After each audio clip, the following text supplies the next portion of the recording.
Good blocking, your team's not going anywhere. Cisco blocks cyber attacks for customers around the world, including the entire Fortune 100 and the NFL. Because when the game is on the line, and it's always on the line, the NFL relies on Cisco. Football team, they've been good for quite a while, and it's like made a few adjustments the last year, but Jerry, Steven, put together a great organization, and Mike, has kind of evolved things a little bit this year with offensively with his role in it, and Dan does a great job. Their defense, which is once again near the top of the league in a lot of categories, most importantly points, and Bones does a great job with the kicking game. They're very aggressive. Best returner in football, and so it's a well-balanced team. I think Coach McCarthy's done a really good job of balancing the team out. They obviously have some great players down there. Eight guys in a Pro Bowl last year, most in the league. It's been kind of their history. They've always had a lot of very, very good, high-profile players. Going back about as far as you want to go back. Maybe not quite to 1960, but not too long after that. And so they've got a lot of firepower. They can run the ball. Done a good job with the running game. Pollard leads the league in touches. He's got a lot of carries. Lamb is, dynamic. He's great receiver. Obviously, we had problems with him 2 years ago, 3 years ago, whatever it was, 2 years ago. Cooks is an explosive player. We got a really good offensive line. So we're good on offense, and defensively, the front's very disruptive. Parsons obviously is every stat you could want: tackles for loss, pressures, quarterback hits, sacks, you name it. Lawrence, Osa, and they got a disruptive front, and they play a lot of guys similar to what we saw last week at the Jets. They roll those guys through. They have good depth on the defensive line, and a lot of experience in the secondary. Steph, Hooker.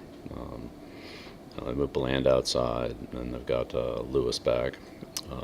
He was hurt first part of the year, preseason, didn't play against the Giants, but he's back in there now. So pretty experienced in the secondary, and obviously Van Der Esch. A really good middle linebacker, real smart guy, runs the defense, has a lot of range, a lot of size, a lot of range, really athletic kid, a smart kid, versatile, does a lot of things for him, plays in the deep part of the field, plays linebacker, plays on the edge of the defense, and I do a lot of different things with him. And I know Coach Quinn has had a lot of praise for the flexibility of their defense, and I think you can see that they do a number of different things with some guys like Curse and Van Der Esch and Parsons. Start with Parsons, but Parsons, Van Der Esch, Curse, guys that are versatile that can play different spots from on the line of scrimmage to off the line of scrimmage to, even in Van Der Esch's case and Curse's case, in the deep part of the field. You can see those guys in the deep part of the field. You can see them on the line of scrimmage, which is pretty unusual. So, but that's kind of run down on their group. They're new kicker, really big leg. Missed his first kick, but he's been good since then. Had a good preseason. I see why they kept him. Really strong leg, and good one. It's good. Really, their leader on special teams. This guy you got to get.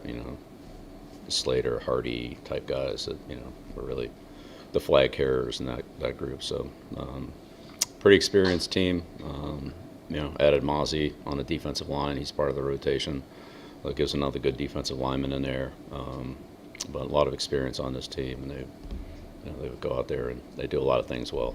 You can see why they have the consistency that they've had. And, Mike's kind of I'd say changed things around a little bit this year. And looks like that's working out pretty well too, getting things the way he wants them in terms of the kind of complementary game that they're trying to play. But Mike's always done a good job. He's always been a really hard guy to coach against. He gives the defenses a lot of problems, and schematically, and obviously they have good players. So it's a double-edged sword. Right, so there you have it. It's Dallas. Bill, how's the experience coaching Zeke then for the first month or so? Great. Yeah, Zeke's been great. Comes to work every day, ready to go. Tries to do what you ask. That's all you can ask for. Mike McCarthy's obviously been an offensive coach a long time in this league. What are you seeing of his offense now, maybe as it's evolved over the years? Yeah, well, like I just said, he's taken over the play calling this year from Coach Moore, and Coach Schottenheimer's in there. Brian's always done a really, really good job. I mean, does a great job of attacking defenses, and coming from the whole, the Shanahan tree and so forth. West Coast is Shanahan. But, run the ball a lot. Pollard's got a lot of carries. They got a lot of explosive plays with, starting with Cooks and Lamb. But they're well balanced, and they can, formations. They do a good job of game planning. Obviously, the quarterback's really good. So, Mike has a well balanced offense and well balanced team. That's what's hard. It's not just one thing. You gotta deal with a lot of different problems. Stephon Gilmore's in year 12 now. What do you see from him currently in Dallas? Just how impressive is it that he has a career in this together? Yeah, no, Steph's had a great career. He plays on our right side. Diggs played on the left, and then last week they moved Bland out there, and Lewis played inside. But yeah, Steph looks kind of like he's always looked. Long and disruptive, and really good ball skills. Got to be careful throwing the ball around him. He'll catch it. Bill, earlier this week on the radio, I know you sort of mentioned Lawrence Taylor's name when bringing up the physical traits that Parsons has. Do they have any similarities in terms of their playing style? No, it's a lot different defense than what we played in New York. How so? For those two guys in particular. Well, Lawrence played outside linebacker in a 3-4 defense. These guys don't even have a 3-4 defense. Not saying they should, but it's totally different. So some of the responsibilities are a little different. Yep.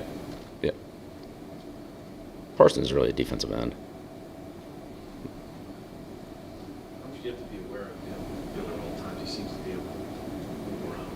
Well, they intentionally move him around. Absolutely. Yeah, they intentionally move him around. You can play him on the end of the line in different combinations, to the field, to the boundary, to the tight end, to the left, to the right, to the open side. Whatever the formula is. So, you know what you're getting there. And then they do play him some off the ball in some pass rush situations, and they play him a little bit at linebacker. Not much, but a little bit.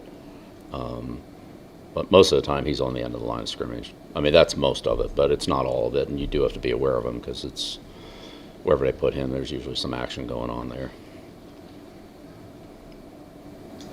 With the Quale landing on the injured reserve yesterday, what do you lose there? And what are your thoughts on that? Yeah, Dan's good. Good rotational player for us. Played on all 3 downs. So unfortunate. Yeah, we'll miss him. Yeah. Sam obviously stepped in and played last week after not playing the first 2 weeks, so there's some depth just at the general position. But how do you feel about the overall depth with one man down? Is that something you might want to add a layer? Add a layer of depth at defensive tackle with Dan out, on IR now, and Right. Stephon didn't finish. Right. Well, I know it's not the same. I'm going to say there's like a lot of Hall of Fame defensive linemen just walking around out there right now that just aren't with the team. So we'll manage the position and do the best we can, whatever that is. Bill, just curious what's more helpful in your evaluation and preparation for the Cowboys. You're looking more closely at their big wins against the Giants and Jets, or look at everything. The loss because it's more recent against the Cardinals. Yeah, just look at everything. There's a lot of film to look at. Mike's been there this is his 4th year. Dan's been there. Bones has been there. Prescott's been there. Lamb's been there. Pollard's been there. Parsons, Lawrence. A couple guys that are new this year, like Gilmore, who obviously we know, but Hooker was there, Curse was there last year. So most of the guys that are, have a lot of production have been there. Most of them, coaches have been there. So I think everything's relevant. Bill, going back to Parsons, just as far as his athletic gifts, are they the most impressive you've seen since Lawrence? Yeah, I wouldn't. I think comparing players like that, it's not really. I would just say, like, I wouldn't put anybody ahead of Lawrence Taylor, period. No. Maybe I'm prejudiced, but I mean, I saw that guy every day for over a decade, and he tilted the field for a decade. So, until somebody does that, and there's a lot of great players, I'm not taking anything away from anybody else. There's a lot of great players that have been in this league, that are in this league, but I'm not putting anybody ahead of Lawrence Taylor. Not yet. Given your time in the league and Jerry Jones's time in the league, now decades, do you have much of a connection with him? Have you been able to develop? I mean, I have a ton of respect for Jerry and Steven and the way they run the organization down there. I mean, they've had decades of success. They were really the team of the 90s, with Jimmy, and then, they've been good. They've been competitive every year. I mean, obviously more than competitive. They've had, a lot of great players down there. Tony had a great run, but I mean, those are great years there with Tony and Coach Parcells when we played them here in the early 2000s. But I mean, I always keep an eye on them, just the way they do things. They've gotten a lot of players that, they've gotten a lot of production from that I'd say aren't like big name players, free agents and, guys that they dig out down there. I think their scouting staff does a good job. They're very experienced. Almost all their scouts have been with the Cowboys their entire career. So they home grow them and they learn their system, and I think they've managed their personnel, really well. Steven kind of runs that with their personnel department, but I mean, that's, very consistent organization. I mean, they show up every week, every year, and pretty good. So I have a ton of respect for them. Definitely watch what they do and how they do it, and try to learn from it. Bill, looking at Mac's play under pressure this year, do you see growth from him in that area? Well, I think, you just got to look at the whole picture. There's always little things on each play that can affect, what happens on the play. Some are at the quarterback position, some are at other positions. So, ultimately it's about team execution, and that's what we all need to focus on.